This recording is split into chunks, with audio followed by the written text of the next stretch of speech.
my name is Elizabeth. I am 6 years old, and though I cannot see the world like you do, I can feel it deeply, beautifully, and in ways only God can make possible. My story is one of loss, love, and God's amazing grace. It's a story that proves that even when you walk through the darkest valley, as Psalm 23:4 says, I will fear no evil, for you are with me.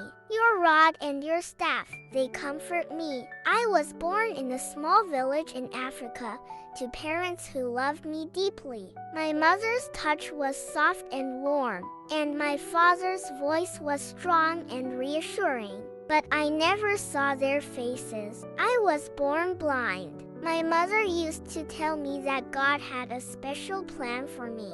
Even though I couldn't see the sunlight or the stars, she would sing me songs about Jesus, about how he heals, provides, and loves unconditionally. But when I was just a baby, something happened. My parents were gone. I survived, but I lost everything: my parents, my home, and any chance of seeing the faces of the people who loved me. It was a time of great darkness, both physically and emotionally. But even then, God's hand was on my life. Psalm 68:5 says, A father to the fatherless, a defender of widows, is God in his holy dwelling. I didn't know it yet, but God was about to become my father in ways I could not imagine. After the fire, I was taken to an orphanage. It was a humble place, but the people there were kind. They told me stories about Jesus and his love for children like me. I began to feel a spark of hope, a light that shone even though I couldn't see it with my eyes. One day, a woman named Mama Grace visited the orphanage. She was an evangelist, traveling from village to village, spreading the good news of Jesus Christ. When she spoke, it was as if her words reached deep into my heart. She said, The Spirit of the Lord is on me, because he has anointed me to proclaim good news to the poor. He has sent me to proclaim freedom for the prisoners and recovery of sight for the blind. Luke 4:18. I felt like she was speaking directly to me. Mama Grace took a special interest in me. She taught me how to pray, how to listen to God's voice, and how to trust him with my whole heart. She told me that my blindness was not a curse, but a gift that God could use to show his glory. For we live by faith, not by sight. 2 Corinthians 5:7. She would remind me. It was during one of these lessons that I decided to give my life to Jesus. I was only 4 years old, but I knew in my heart that I wanted to serve him.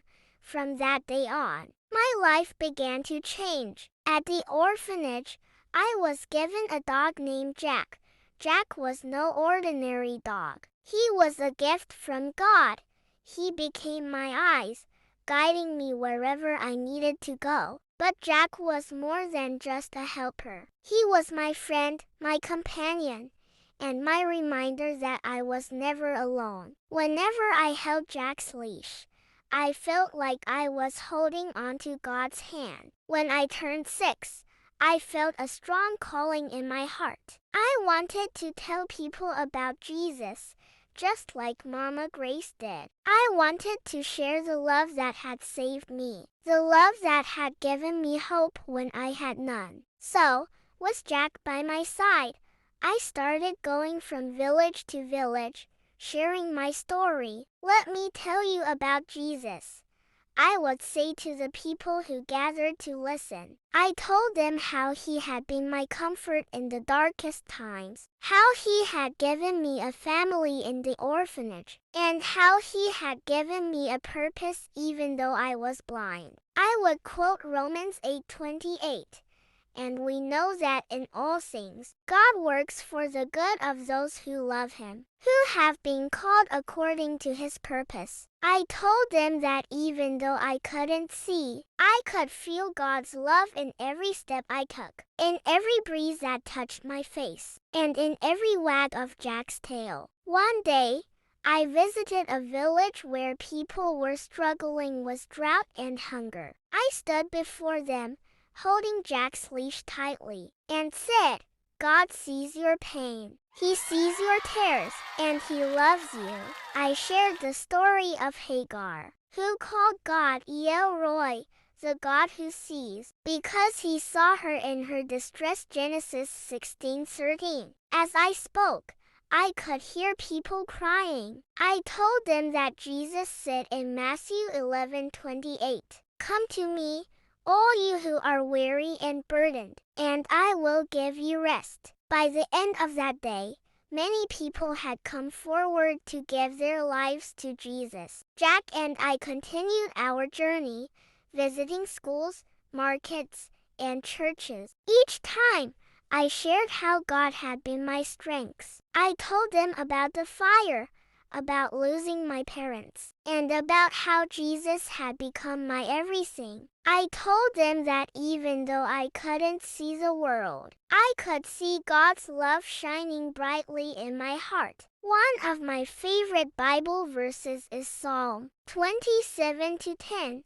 Though my father and mother forsake me, the Lord will receive me. I told people that this verse had become my life's testimony. Now, as I stand here before you, I want to leave you with this message. No matter what you're going through, no matter how dark your situation may seem, God is with you. He loves you, and He has a purpose for your life. And if He can use a little blind girl like me to share His word, He can use you too. All you have to do is trust Him. Proverbs 3:5-6 says, Trust in the Lord with all your heart and lean not on your own understanding. In all your ways submit to Him, and He will make your path straight. Thank you for listening to my story. Jack and I will continue to go wherever God leads us, sharing His love and His word. Because even though I cannot see, I know that God is guiding every step I take. May God bless you all. Please like, share, and subscribe to support us. Remain blessed.